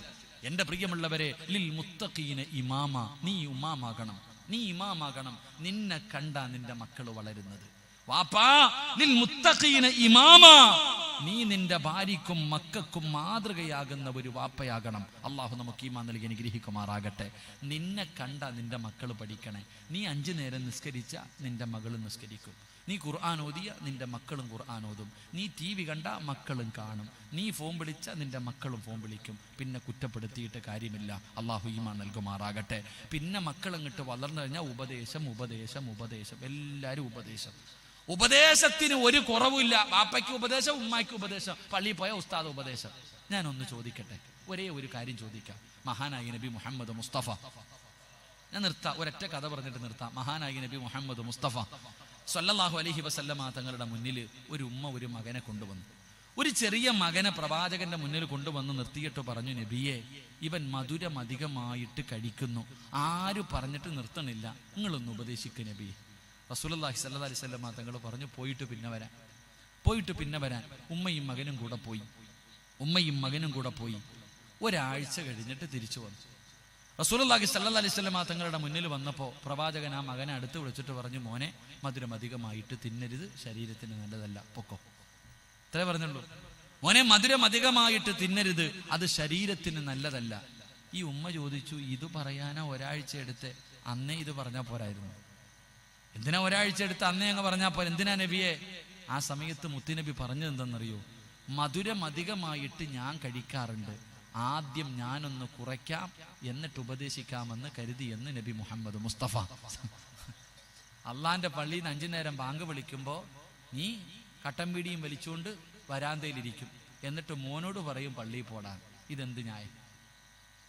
മഗ്‌രിബിന്റെ സമയത്ത് പള്ളിയിൽ നിന്ന് ബാങ്ക് വിളിക്കുമ്പോ ഉമ്മ പറയും സലാത്ത് പറ, യാസീനോത്, നിസ്കരിക്ക്. ഉമ്മ ടിവിയുടെ ഫ്രണ്ടിൽ പെറ്റി അടക്ക. എന്താ ആലോചിച്ച് നോക്കുമ്മ, ഇത് ന്യായമാണോ? ഇല്ല, നിനക്കതിനുള്ള അർഹതയില്ല. നിന്റെ മക്കളൊക്കെ ഉപദേശം കൊടുക്കാനുള്ള യോഗ്യത പോലും നിനക്കില്ല. കാരണം നീ ആദ്യം നന്നാവും. നീ ആദ്യം നന്നായ നിന്റെ മക്കള് താനേ നന്നാവും. ആദ്യം നീ മഗ്‌രിബ് സുബഹി നിസ്കരിക്ക്, ളുഹർ നിസ്കരിക്ക്, 5 നേരം നിസ്കരിക്ക്, നല്ല കാര്യങ്ങൾ ചെയ്ത് കാണിക്ക്. നീ എങ്ങനെ പാപ്പായും ഉമ്മായും കൂടെ ഇംഗ്ലീഷ് പടം കാണുന്നത് ഒരുമിച്ചിരുന്നിട്ടാ? എന്നാ കുടുംബം എന്നറിയോ? അള്ളാഹുവേ, കൂടപ്പറപ്പുകളെ മക്കളെ പിടിച്ച് മടിയിലിരുത്തിയിട്ട് ഇംഗ്ലീഷ് പടം, എന്താ രസമല്ലേ, അരപ്പാവാടിയിട്ട് ആടുന്നത് കാണുന്ന ആരാ? ഉമ്മായും മക്കളും കൂടെ. എങ്കിൽ നിന്റെ ഖുർആൻ എന്തേ പറഞ്ഞെന്നറിയോ? പരിശുദ്ധമായ ഖുർആൻ പറഞ്ഞു, 3 സമയങ്ങളിൽ ഉമ്മാടെയും ബാപ്പാടെയും റൂമിൻ്റെ അകത്ത് കയറണമെങ്കിൽ മക്കൾ അനുവാദം ചോദിക്കണം. പെണ്ണ് കെട്ടാൻ പ്രായമുള്ള മക്കളല്ല, 6-7 വയസ്സുള്ള പ്രായപൂർത്തിയാകാത്ത മക്കൾ. നമ്മുടെ കൊച്ചു മക്കൾ വീടിന്റെ മുന്നിൽ, വാപ്പാടെ ബെഡ്റൂമിന്റെ മുന്നിൽ വന്ന് അനുവാദം ചോദിച്ചിട്ടേ കേറാവോ. എപ്പോഴാ 3 സമയം? സുബഹിക്ക് മുമ്പുള്ള സമയം, ളുഹറിന് ശേഷമുള്ള സമയം, നട്ടുച്ച സമയം, പാതിരാത്രിയിൽ. ഈ 3 സമയങ്ങളിൽ അനുവാദം ചോദിക്കാതെ റൂമിന്റെ അകത്ത് കയറരുത്. കാരണം എന്തേ? സുബഹിക്ക് മുമ്പ് ഉമ്മായും വാപ്പായും നല്ല ഉറക്കവാ. അവർക്കൊക്കെ ഉപ്പാടെ മുണ്ട് അവിടെ കിടക്കും, ഉമ്മാടെ അതവിടെ കിടക്കും, ഇങ്ങനെ കിടക്ക. ഉച്ചഭക്ഷണം കഴിച്ചിട്ട് ഒരല്പനേരം കിടക്കുന്ന സ്വഭാവം, ആ സമയത്ത് ഔറത്തുകൾ തുറന്നു കിടക്കാം. രാത്രി കിടക്കുന്ന സമയത്ത് രണ്ടുപേരുടെയും ഔറത്ത് തുറന്നു കിടക്കാം. ആ സമയത്ത് മക്കൾ റൂമിന്റെ അകത്ത് കയറി വന്നാൽ 5 വയസ്സുള്ള 6 വയസ്സുള്ള മകൻ ഉമ്മയുടെ ഔറത്ത് കണ്ടാൽ ഒന്നും തോന്നാറില്ല. എങ്കിലും അവന്റെ മനസ്സിന്റെ ഉള്ളിൽ അത് പതിയും. വാപ്പയുടെ ഔറത്ത് 6 വയസ്സുള്ള മകള് ബെഡ്റൂമിൽ കിടക്കുമ്പോ വാപ്പ മുണ്ടില്ലാതെ കിടക്ക, ഇത് കണ്ടിട്ട് ആ മകളുടെ മനസ്സിന്റെ ഉള്ളിൽ അത് തറയ്ക്കും. സ്വന്തം ഉമ്മാടെ ഔറത്ത് കണ്ടെന്ന് പറഞ്ഞിട്ട് ഒരു മകനും മകൾക്കും ഒന്നും തോന്നാറില്ല. എന്നിട്ടും അള്ളാഹു പറഞ്ഞു കാണാൻ പാടില്ല. സ്വന്തം മാതാപിതാക്കളുടെ ഔറത്ത് പോലും മക്കള് കാണാൻ പാടില്ല എന്ന് ഖുർആൻ പറയുമ്പോ ഒരുമിച്ചിരുന്ന് കാണുന്ന നിങ്ങളുടെ അവസ്ഥ എന്തേ? അള്ളാഹു കാത്തിരക്ഷിക്കുമാറാകട്ടെ. അതുകൊണ്ട് എൻ്റെ പ്രിയപ്പെട്ട ഭാര്യ ഭർത്താക്കന്മാരോട് എനിക്ക് നിങ്ങളോട് പറയാനുള്ളത് ഒറ്റ ചരിത്രമാണ്. ഈ ചരിത്രം കേട്ട് അവർ ജീവിച്ചതുപോലെ നിങ്ങളും ജീവിക്കുക. അള്ളാഹു ഭാഗ്യം നൽകി അനുഗ്രഹിക്കുമാറാകട്ടെ. സംഘാടകർ ബക്കറ്റ് പിരിവെടുത്തു. ഇൻഷാ അള്ളാഹ് പെട്ടെന്നെടുത്തോ. എല്ലാവർക്കും ബക്കറ്റ്. എല്ലാവരും എൻ്റെ പ്രിയമുള്ളവരെ മനസ്സറിഞ്ഞിട്ടൊരു സദഖ കൊടുത്തോ.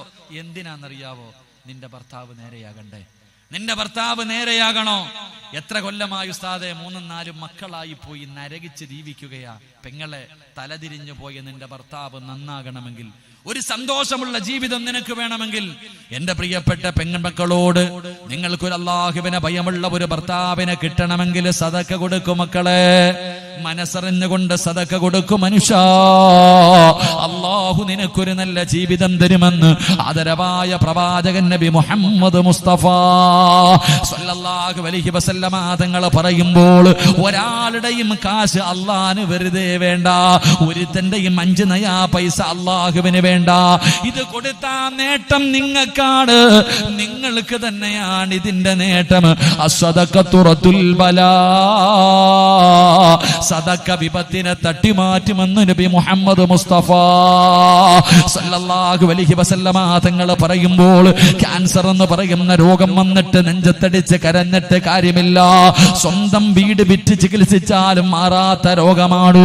കിഡ്നി തകർന്നു പോയാൽ മാറ്റിവെക്കണമെങ്കിൽ ലക്ഷങ്ങളാണ്. അതുകൊണ്ട് പെങ്ങള്, ക്യാൻസർ പോലെയുള്ള രോഗങ്ങളുടെ അണുക്കൾ നിന്റെ ശരീരത്തിലുണ്ടെങ്കിൽ അത് കരിച്ചു കളയാനുള്ള മരുന്നാണ് സദഖ. കിഡ്നിയുടെ പ്രവർത്തനങ്ങൾ നശിക്കാതിരിക്കാനുള്ള മരുന്നാണ് സദഖ. സമാധാനമുള്ള ജീവിതത്തിനുള്ള ഒരു മരുന്നാണ് സദഖ. സിറാജ് പറഞ്ഞതല്ല, അല്ലാഹുവിന്റെ റസൂലാണ് പറഞ്ഞത്. അസ്സദഖത്തു റത്തുൽ ബലാ,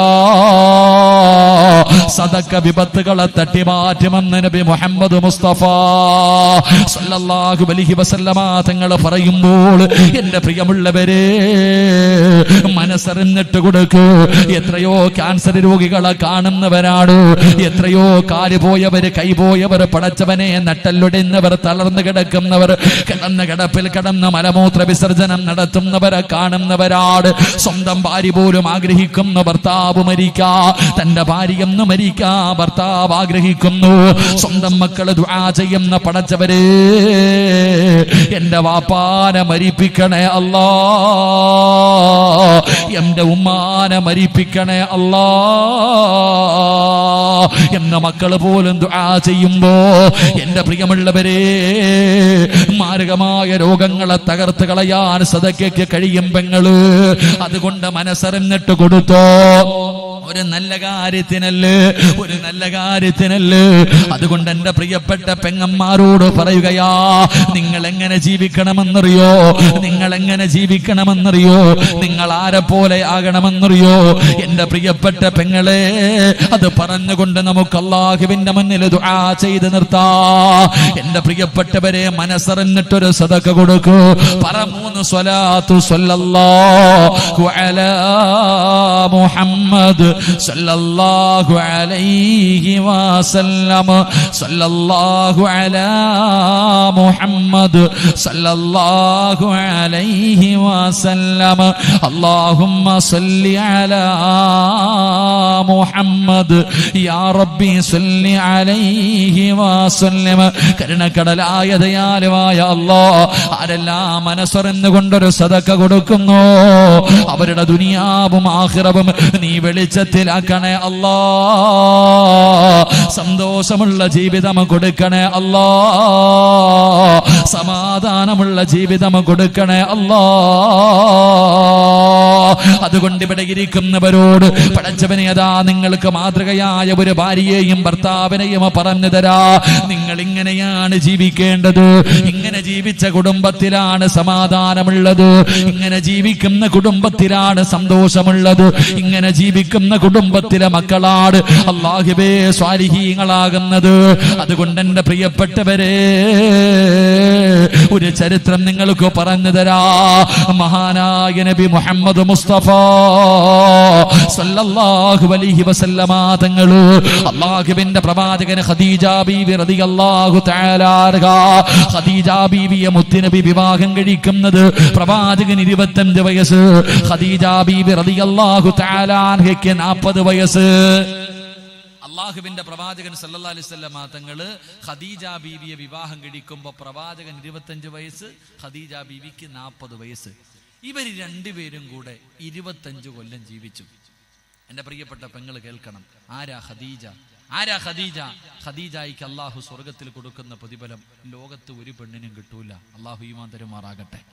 അള്ളാഹ് ഈമാൻ തരുമാറാകട്ടെ. അള്ളാഹു സുബ്ഹാനഹു വ തആല ഖദീജ ബീബിക്ക് സ്വർഗത്തിൽ ഒരു കൊട്ടാരം കൊടുക്കും. ഒരു മുത്തുകൊണ്ടുണ്ടാക്കിയത്, ഒരു മുത്തുകൊണ്ടുണ്ടാക്കിയ ആരും ശല്യം ചെയ്യാത്ത ഒരു ഭാഗത്ത് അള്ളാഹു ഒരു കൊട്ടാരം കൊടുക്കും. എന്തിനാണെന്നറിയോ? പെണ്ണുങ്ങൾ കേക്ക്, എന്തിനാണ് അള്ളാഹ് ഇത് കൊടുക്കുന്നതെന്നറിയോ?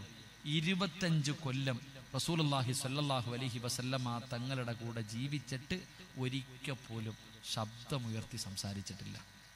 25 കൊല്ലം അള്ളാഹുവിന്റെ പ്രവാചകന്റെ കൂടെ ജീവിച്ചിട്ട് ഒരിക്കൽ പോലും ശബ്ദമുയർത്തി സംസാരിക്കാത്തതിന് അള്ളാഹു ഖദീജ ബീവിക്ക് കൊടുത്ത പ്രതിഫലമാണെന്ന് നബിയുനാ റസൂലുള്ളാഹി സ്വല്ലല്ലാഹു. ഇനി നിങ്ങൾ പറ, നിങ്ങൾക്ക് ആർക്കെങ്കിലും കിട്ടുമോ? 25 കൊല്ലം ഭർത്താവിന്റെ കൂടെ ജീവിച്ചിട്ട് ഒരിക്കൽ പോലും ശബ്ദമുയർത്താത്തതിന് അള്ളാഹ് സ്വർഗത്തിൽ കൊട്ടാരം കൊടുത്തു. നിങ്ങൾക്ക് കിട്ടുമോ? ചിലപ്പം ഭർത്താവിന് കിട്ടും, നിനക്ക് കിട്ടൂല. നിനക്ക് കിട്ടൂല. ചില ഭർത്താക്കന്മാര് പാവം സാധു. എല്ലാരും അങ്ങനല്ല. മൂന്ന് വിഭാഗം ആൾക്കാർ ഒരു കാലത്തും സ്വർഗത്തിൽ കടക്കില്ല എന്ന് നബിയുനാ റസൂലുള്ളാഹി. നബിയുനാ റസൂലുള്ളാഹി ഒരു കാലത്തും സ്വർഗത്തിൽ കിടക്കാത്ത 3 വിഭാഗം ആണുങ്ങളുണ്ട്. ആ 3 ആണുങ്ങളിൽ ഒരാണ് പെണ്ണിന്റെ അടിമയായി കഴിയുന്ന ഭർത്താവാണെന്ന് നബി മുഹമ്മദ് മുസ്തഫ. നബി മുഹമ്മദ് മുസ്തഫ. ഏത് ഭർത്താവ്? ഏത് ഭർത്താവ്? പെണ്ണുമ്പിള്ള വരയ്ക്കണ വരയ്ക്ക് അപ്പുറത്തേട്ട് കിടക്കൂല. അതിനിവിടെ എന്താപ്പാ പറയാ? എന്താ പറയാ? പെണ്ണുമ്പിള്ളയുടെ വാക്ക് മാത്രം കേൾക്കണ ചങ്ങാതിക്ക് എന്താപ്പാ പറയാ? ഞങ്ങളുടെ നാട്ടില് പെൺകോന്തെന്ന്, ഇവിടെ എന്താ പറയാ? എന്താ താത്ത പറയാ? അവർക്കറിയണ്ട. ഭാര്യ പറയണതിനപ്പുറം അനങ്ങൂല. അങ്ങനത്തെ നീ വെറുതെ പോലട്ടാ. അള്ളാഹു കാത്തിരക്ഷിക്കുമാറാകട്ടെ. അപ്പൊ ഇൻഷാ അല്ലാ എല്ലാവരും എഴുന്നേറ്റ്. ബക്കറ്റ് പിരിവ് കഴിഞ്ഞാ പെൺകുട്ടികളൊന്ന് ഉഷാറായിക്ക്. ഒന്ന് പെട്ടെന്ന് ഇൻഷാ അല്ലാ. അൽഹംദുലില്ലാ. ആ പുറത്തേക്കണ ചങ്ങാതി ഞാൻ നിർത്താം. ആ പുറത്തേക്കണ ചങ്ങാതി നിങ്ങൾ ആണുങ്ങളൊക്കെ ഇങ്ങ് വാ. ഇൻഷാ അല്ലാ വാ. സുഖമില്ലാത്ത ആരെങ്കിലും ഉണ്ടെങ്കിൽ ഇരിക്കൂ. ബാക്കി എല്ലാവരും മുന്നോട്ട് വാ. ആണുങ്ങളൊക്കെ വാ, ദുആ ചെയ്യാൻ വാ. ബിസ്മില്ലാ, പെട്ടെന്ന് വാ.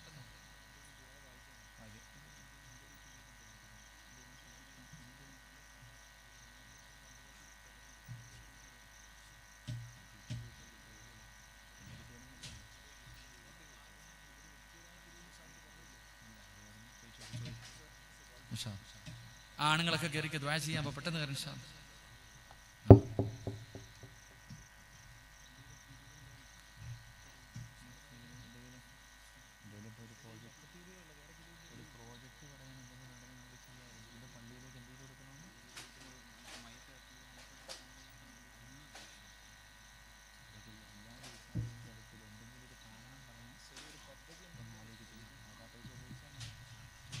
എല്ലാരും ഉണ്ടുപ്പാ. എന്താ പാപ്പ ഇപ്പോഴും സൂറത്തില്ല. ഇൻഷാ അല്ലാ വാ. ഇങ്ങോട്ട് കേറ് ചങ്ങായിമാര്, കയറി. ഇൻഷാ അല്ലാ. ഇരിക്കുന്നവരൊക്കെ എഴുന്നേറ്റ് വാ. ഇനി ഒരുപാട് നിൽക്കാനുള്ളതല്ലേ. ഇനി ഒരുപാട് നിൽക്കാൻ പോവാ. ഓടാൻ പോവാ. നിൽക്കാനല്ല, ഓടാൻ പോവാ ജീവനും കൊണ്ട്. അള്ളാഹു കാത്തിരക്ഷിക്കുമാറാകട്ടെ. ഇങ്ങോട്ട് വാ ഇൻഷാ അല്ലാഹ്. പുറത്തേക്കണ ചങ്ങായി തത്തമാരൊക്കെ എഴുന്നേക്ക്, വെള്ളമൊന്നും വേണ്ട ഇൻഷാ അല്ലാഹ്. ഞാൻ നിർത്താം. എൻ്റെ പ്രിയമുള്ള സഹോദരങ്ങളെ, അള്ളാഹുവിൻ്റെ പ്രവാചകൻ സല്ലല്ലാഹു അലൈഹി വസല്ലമ തങ്ങൾ മുത്തുനബി അവിടുന്ന് 25 കൊല്ലം ഖദീജ ബീവിയും പ്രവാചകനും ജീവിച്ചു. പാട്ട് കേൾക്കുമല്ലോ ഖദീജ ബീവിയുടെ പാട്ട്. അവൾക്ക് ഖദീജ ആരാന്ന് പോലും അറിയില്ല. അതുകൊണ്ടാ കേട്ട് ഇങ്ങോട്ട് കയറി നിർത്താ വാ.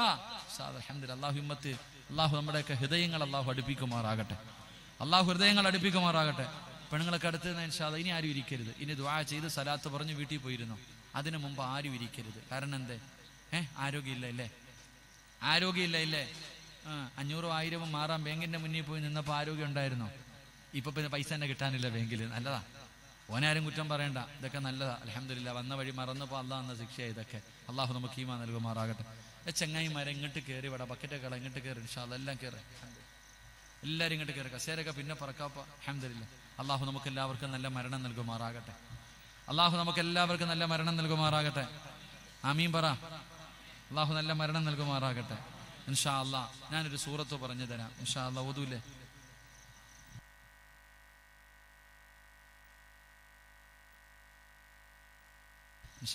ഈ ചങ്ങായിമാരെന്താ അങ്ങോട്ടും ഇങ്ങോട്ടും നടക്കണേ? ഇങ്ങോട്ട് കയറട അനിയന്മാരെ. നിങ്ങളാ വഴുത് കേൾക്കേണ്ടത്. വാപ്പ വഴുതിന് 1ാമത്തെ സഫില്, ഉമ്മ 2ാമത്തെ സഫില്, മക്കള് റോഡില്. ഇതാ വഴുത്. ഇങ്ങോട്ട് കയറി. അൽഹംദുലില്ലാഹ്. അള്ളാഹു നമുക്ക് എല്ലാവർക്കും നമ്മുടെ ദുനിയാവും ആഖിറവും അള്ളാഹു വെളിച്ചത്തിലാക്കി തരുമാറാകട്ടെ. അള്ളാഹു എത്ര വഴുത് കേട്ടാലും എന്തൊക്കെ ഉപദേശം കേട്ടാലും നമ്മുടെ ജീവിതത്തിൽ ഒരു മാറ്റം വരുന്നു. കുഞ്ഞിനെയും ചുമന്നുകൊണ്ട് നിൽക്കുന്ന താത്താമാര് കുറച്ചു നേരം നിന്നിട്ടങ്ങ് ഇരുന്നു കേട്ടോ, കുഴപ്പമില്ല. ആരുടെയും ജീവിതത്തിൽ വഴുത് കേട്ടിട്ടൊന്നും വലിയ മാറ്റം വരുന്നില്ല. എന്താണെന്നറിയില്ല. നമുക്ക് നന്നാകാൻ കഴിയുന്നില്ല. കാരണം നമുക്കൊരു ധാരണയുണ്ട് നമ്മൾ ഒരുപാട് കാലം ജീവിക്കുമെന്ന്. അതാ. ആരാ പറഞ്ഞേ? ഇന്ന് നേരം വെളുപ്പിക്കുമെന്ന് പറയാൻ ഉറപ്പുള്ള ആരെങ്കിലും ഉണ്ടോ? ഇല്ല. ഇത് നമുക്കറിയാം. എന്നിട്ടും നമ്മുടെ ഈ ധാരണ മാറണം. അള്ളാഹു നമുക്ക് ഈമാൻ തരുമാറാകട്ടെ.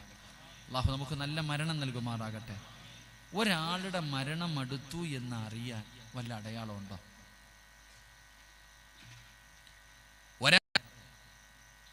വേണോ വേണ്ടേ? ഈ ചിരിയൊക്കെ അങ്ങ് മാറും.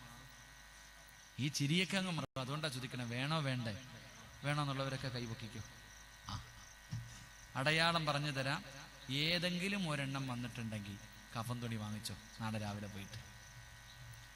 എല്ലാ താത്താമാരോടും നിനക്ക് ഈ പറഞ്ഞ അടയാളങ്ങൾ ഏതെങ്കിലും വന്നിട്ടുണ്ടെങ്കിൽ പള്ളിപ്പറമ്പിൽ പോയിട്ട് നല്ലൊരു സ്ഥലം നോക്കിയിട്ട് മനോഹരമായിട്ടൊരു കബർ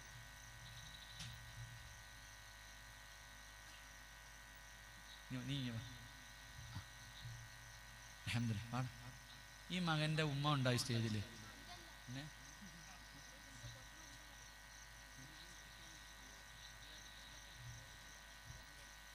റംലാത്ത എന്ന് പറയുന്നൊരു താത്ത ഈ കൂട്ടത്തിലുണ്ടാ?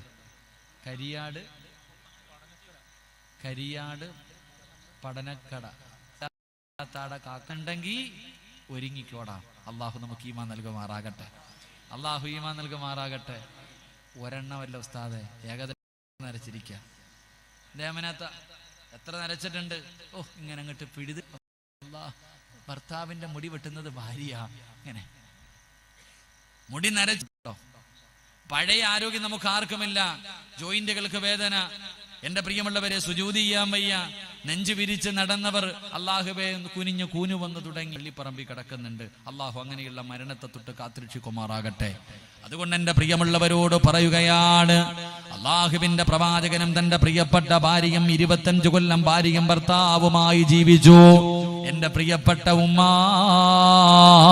ഒരു ദിവസം ഖദീജ ബീബി റളിയല്ലാഹു തആല അൻഹ 65 വയസ്സായി. പെങ്ങളെ 65 വയസ്സായി. കുളിച്ചുരുങ്ങിയിട്ട് നല്ല വസ്ത്രം ധരിച്ച് നിൽക്കുകയാണ്. തന്റെ പ്രിയപ്പെട്ട ഭർത്താവിനെ കാണാൻ 65 വയസ്സുള്ള ഖദീജ ബീബി റളിയല്ലാഹു തആല അൻഹ പുതിയ വസ്ത്രവും ധരിച്ചിട്ട് നിൽക്കുകയാ. അല്ലാഹു ഈമാൻ തരുമാറാകട്ടെ. ഇപ്പൊ 45 കഴിഞ്ഞ പെണ്ണും പിള്ളയും കെട്ടിയവനും 2 റൂമിലാ, ഒരുമിച്ച് കിടക്കാറില്ല. ഭാര്യയും ഭർത്താവും. ഇന്നിപ്പോ പടച്ചു നോക്കി ഈ സദസ്സിൽ നിൽക്കണ എത്ര വാപ്പമാരുണ്ട് ഭാര്യയുടെ കൂടെ കിടക്കണേ. ആമിന വാടി കിടക്ക, മക്കളൊക്കെ നിൽക്കുന്നെന്ന് ഉമ്മ പറയണതാ. പ്രായമായി കഴിഞ്ഞ 2 തട്ടില്. അപ്പൊ നീ പെണ്ണ് കെട്ടിയ എന്തിനാ കിട്ടിയേ? മക്കൾ എന്തോ ചെയ്യട്ടെ, നിന്റെ ഭർത്താവിന്റെ പൊരുത്തം നിനക്ക് വേണം. പോയി താങ്ങും തണലുമാകും. ഖദീജ ബീബി റളിയല്ലാഹു തആല അൻഹ കുളിച്ചൊരുങ്ങി പുതിയ വസ്ത്രം ധരിച്ച് നിൽക്കുകയാ. അതാ വരുന്നു അള്ളാഹുവിന്റെ പ്രവാചകൻ സല്ലല്ലാഹു അലൈഹി വസല്ലമ തങ്ങൾ. മുത്തുനബി വീട്ടിലേക്ക് കടന്നു വന്നു. ചിരിക്കുന്ന മുഖത്തോടെ സ്വീകരിച്ചു. കല്യാണത്തിന്റെ തലേ ദിവസം മാത്രമല്ല, ഒരാഴ്ച മാത്രമല്ല, 65-ാമത്തെ വയസ്സിലും ഖദീജ ബീബി ചിരിക്കുന്ന മുഖത്തോടെ വീടിന്റെ കവാടത്തിൽ നിന്നു അള്ളാന്റെ റസൂല് വീട്ടിലേക്ക് കടന്നു വന്നു. സലാം പറഞ്ഞു സ്വീകരിച്ചു. തന്റെ പ്രിയപ്പെട്ട ഭർത്താവിന് കഴിക്കാൻ ഭക്ഷണം എടുത്തു കൊടുത്തു. എന്റെ പ്രിയപ്പെട്ട പെങ്ങളെ, അള്ളാഹുവിന്റെ പ്രവാചകൻ ഖദീജയെ കുറിച്ച് പറഞ്ഞ കരയുമായിരുന്നു. തന്റെ വീട്ടിലെങ്ങാണം ഒരു നല്ല കറി വെച്ചാൽ തന്റെ ഭാര്യയുടെ കൂട്ടുകാരികൾക്ക് പോലും കൊടുക്കുമായിരുന്നു. വെറുതെയല്ല, അവസാനം അല്ലാഹുവിന്റെ റസൂല് ഭക്ഷണം കഴിഞ്ഞു. ഖദീജ ബീബി റളിയല്ലാഹു തആല അൻഹ, 65 വയസ്സുള്ള ഖദീജ ബീബി മുത്തുനബിയുടെ മടിയിൽ ഇങ്ങനെ കിടക്കുകയാണ്. റസൂലുള്ളാഹിന്റെ മുഖത്ത് നോക്കി ചിരിക്കുകയാണ്. അല്ലാഹുവിന്റെ റസൂലിന്റെ മുഖത്ത് നോക്കി ചിരിക്കുകയാണ്. റസൂലുള്ള ചോദിച്ചു, ഖദീജ, എന്തിനാ നീ എന്നെ നോക്കി ചിരിക്കുന്നത്? എന്തൊരു പ്രകാശമാണ് നബിയേ, എന്തൊരു സൗന്ദര്യമാണ് നബിയേ. അല്ലാഹുവിന്റെ റസൂല് ചോദിച്ചു, 25 കൊല്ലം കൊണ്ട് കാണുന്ന മുഖമല്ലേ? അല്ലാഹുവിന്റെ റസൂല് ചോദിക്കുകയാ, 25 കൊല്ലം കൊണ്ട് നീ എന്റെ മുഖം കാണുന്നതല്ലേ? വീടിന്റെ അകത്ത് കിടന്ന് തമ്മിലടിക്കുന്ന ഓരോ ഭാര്യയും ഭർത്താവും കേട്ടോ, മക്കളെ നശിക്കാനുള്ള കാരണം നിങ്ങളാണ്, നിങ്ങളുടെ ഈ സ്വഭാവമാണ്. അതുകൊണ്ട് നിങ്ങൾ ഇവരെ പോലെയാകണം, നിങ്ങൾ ഇവരെ പോലെയാകണം. ഇവരെ പോലെയായാൽ വഅസ്വാജുഹും ഫീ ളിലാലിൻ അലൽ അറായികി മുത്തഖിയൂൻ ലഹും ഫീഹാ ഫാകിഹത്തുൻ വലഹും മാ യദ്ഊൻ സലാമുൻ ഖൗലൻ മിർ റബ്ബിർ റഹീം. നാളെ നീയും നിന്റെ ഭാര്യയും നിന്റെ മക്കളും സഹോദരാ, നിങ്ങൾ കുടുംബസമേതം സ്വർഗത്തിൽ സ്വർണത്തിന്റെ ചാരുകസേരയിൽ ഇങ്ങനെ ആടുകയാ. എല്ലാരും നിങ്ങളോട് പറയുന്നു അസ്സലാമു അലൈക്കും, അസ്സലാമു അലൈക്കും. മലക്കുകൾ മുഴുവനും നിങ്ങളെ ബഹുമാനിക്കുകയാണ്.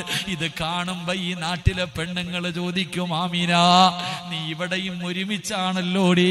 നിങ്ങൾ നാട്ടിൽ ജീവിച്ചതുപോലെ ഭർത്താവും മക്കളും നിങ്ങൾ ഇവിടെ കുടുംബസമേതം ഒരുമിച്ചാണല്ലോ.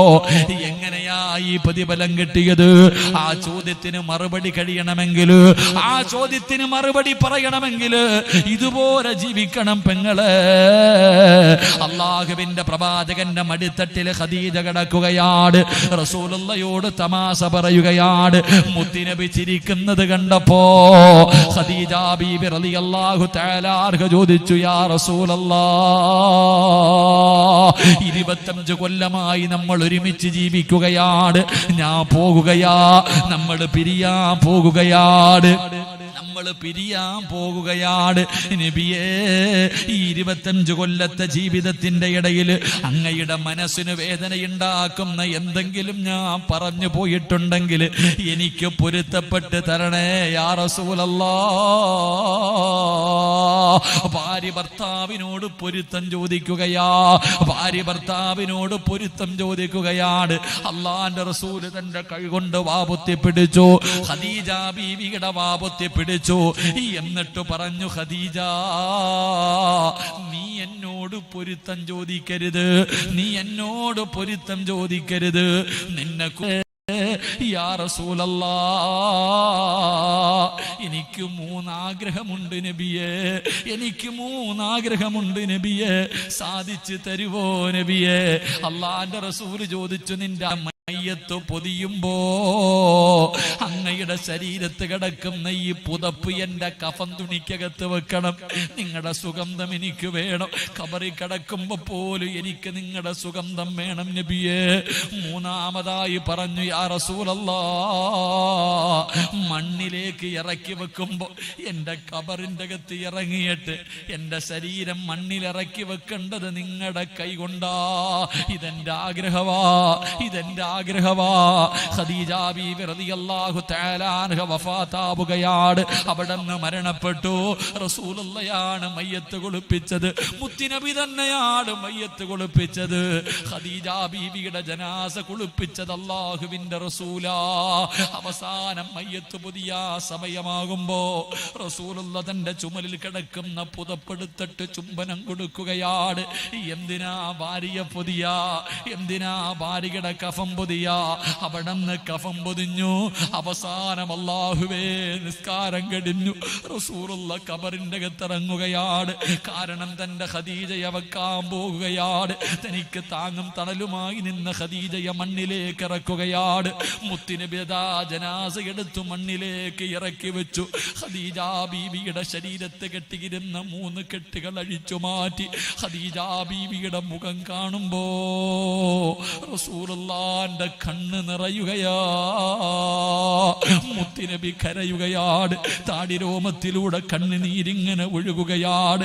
കാരണം ഭാര്യയാണല്ലോ, കാരണം ഭാര്യയാണല്ലോ.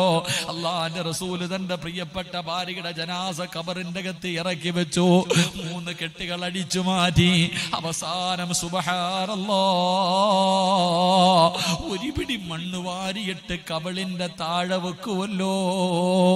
ഞാനും നിങ്ങളും ബാപ്പാടെയും ഉമ്മാടെയും കബളിന്റെ താഴെ വെച്ചവരാ. മിൻഹാ ഖലഖിനാകും വഫീഹാ നുഈദുകും വമിൻഹാ എന്ന് പറഞ്ഞ് ഒരു പിടി മണ്ണ് വാരി കബളിന്റെ താഴെ വെച്ചിട്ട് കിബലയുടെ ഭാഗത്തേക്ക് തിരിച്ചു വെക്കുമല്ലോ. അല്ലാഹുവിന്റെ റസൂൽ ഖദീജയെ ഖബറിൽ ഇറക്കി വെച്ച് മണ്ണ് വാരി കബളിന്റെ താഴെ വെച്ചിട്ട് തലയങ്ങ് തിരിക്കുമ്പോ സുബ്ഹാനല്ലാഹ് ഖദീജ ബീവിയുടെ കവിളില് മണ്ണ് തൊടുന്നില്ല. എന്റെ പ്രിയപ്പെട്ട പെങ്ങളെ, മോളെ, നീ പൊരുത്തം ചോദിച്ചിട്ട് വേണം മരിക്കാൻ. ഭർത്താവിന്റെ പൊരുത്തമില്ലാതെ മരിക്കല്ലേ.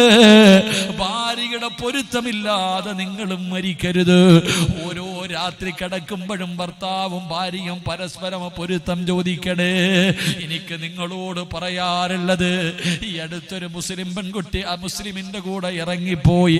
അവസാനം ആ പെൺകുട്ടിയോട് ഞാൻ ചോദിച്ചു, നീ ഇറങ്ങിപ്പോകാറുള്ള കാരണം എന്തെന്ന് ചോദിക്കുമ്പോ, ഉസ്താദേ, എന്റെ വീടിന്റെ അകത്ത് എനിക്ക് സമാധാനമില്ല. എന്റെ വാപ്പയും ഉമ്മയും എപ്പോഴും തമ്മിലടിയാ ഉസ്താദ്. 2 പേർക്കും എന്നെ സ്നേഹിക്കാൻ സമയമില്ല. അതുകൊണ്ടാണ് ഇറങ്ങിയതെന്ന് കരഞ്ഞുകൊണ്ട് പറയുമ്പോ എനിക്ക് നിങ്ങളോട് പറയാറുള്ളത്, കുടുംബജീവിതത്തിൽ അടിയും വഴക്കും ബഹളവും എല്ലാം ഉണ്ട്. പക്ഷെ അത് നാട്ടുകാരുടെ മുന്നിലല്ല, മക്കളുടെ മുന്നിലല്ല. നിങ്ങൾക്ക് തല്ലണോ ബെഡ്റൂമിന്റെ അകത്ത് കിടന്ന് തല്ല്, വഴക്ക് കൂടണോ അതിനകത്ത് കിടന്ന് വഴക്ക് കൂട്, പിണങ്ങണോ അതിനകത്ത് കിടന്ന് പിണങ്ങ്. പക്ഷേ വെളിയിലേക്ക് ഇറങ്ങിയാൽ 2 പേരും എല്ലാം പറഞ്ഞു തീർത്തിട്ടിറങ്ങണേ. അല്ലാതെ ഇത് കണ്ട് വളരുന്ന മക്കളാണ് ഭാവിയിൽ അവർ മോശക്കാരാകുന്നത്. അതുകൊണ്ട് എന്റെ പ്രിയപ്പെട്ടവരെ, ഇതുപോലെ ജീവിക്ക്. അല്ലാഹു തന്ന ആയുസല്ലേ. എന്തിനാ വാപ്പാ ഈ പ്രായമുള്ള കാലത്ത് ഇങ്ങനെ തമ്മിലടിച്ചട്ടി അവസാനം മോശമാക്കുന്നത്? നിനക്കൊന്നുമില്ലെങ്കിലും 40, 50, 60 വയസ്സായില്ലേ. ഇനി എന്ന് നന്നാകാനാവുമ്മ? ഇനി എന്ന് നന്നാകാനാ പെങ്ങളെ? മക്കളെയൊക്കെ കെട്ടിച്ചില്ലേ?